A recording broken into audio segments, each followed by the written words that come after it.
Bonjour à tous et bienvenue dans ce 12e épisode de la série Retour en images.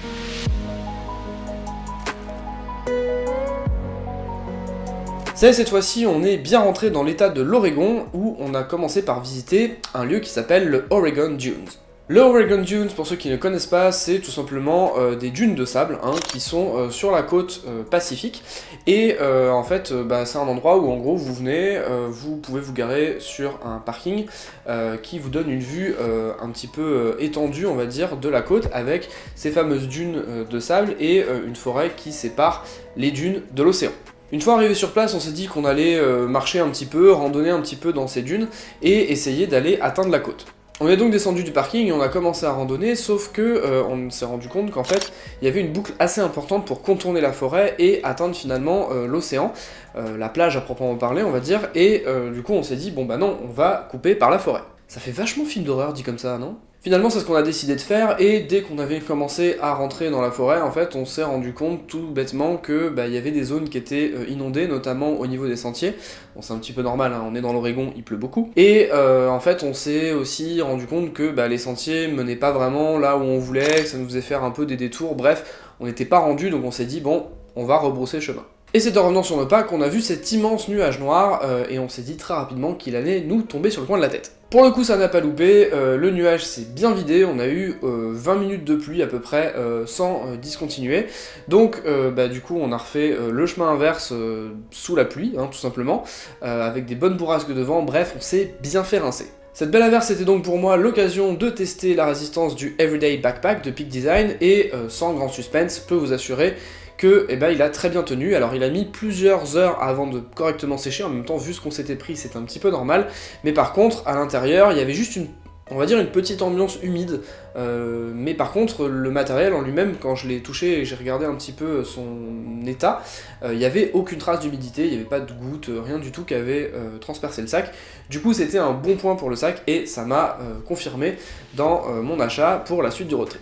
Pour la suite de la journée, on s'est rendu au Sea Lion Caves. Donc le Sea Lion Cave, si vous ne connaissez pas, c'est un endroit où en gros c'est une des plus grandes grottes du monde qui abrite une population assez impressionnante de lions de mer. Pour y accéder, c'est assez simple. Quand vous remontez la route 101, la 101, sur le côté de la route, vous avez un bâtiment où il y a marqué Sea Lion Caves, vous ne pouvez pas le louper.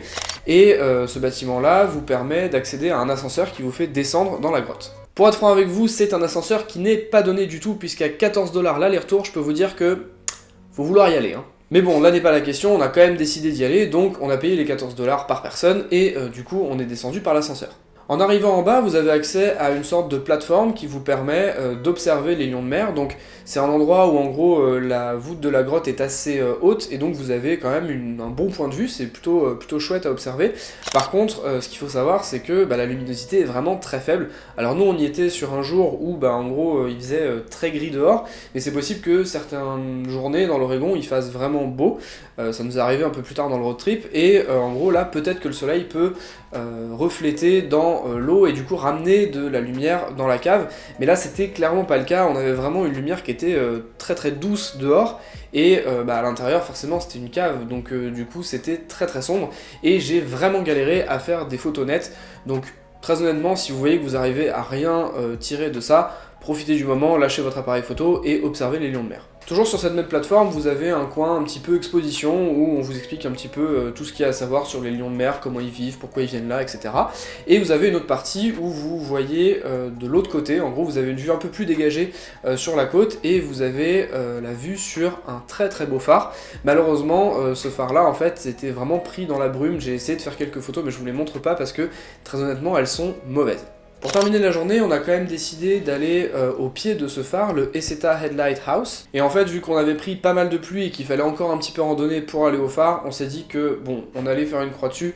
En plus, il y avait encore une taxe, une fee supplémentaire de 5$ à payer juste pour le parking. On s'est dit, c'est bon, stop sur la journée, on était vraiment trempés, un petit peu fatigués. On s'est dit qu'on allait refaire un petit peu quelques tours dans les environs sur la côte en voiture et pas beaucoup bouger. Et ensuite, on s'est rendu à Newport, là où on a passé la nuit à l'hôtel et au sec. Voilà, c'est tout pour ce 12e épisode de la série Retour en images. Comme d'habitude dans les commentaires, n'hésitez pas à me dire ce que vous en avez pensé, n'hésitez pas à commenter les photos, à me poser des questions si vous en avez. Et en attendant, moi je vous dis à la prochaine, salut!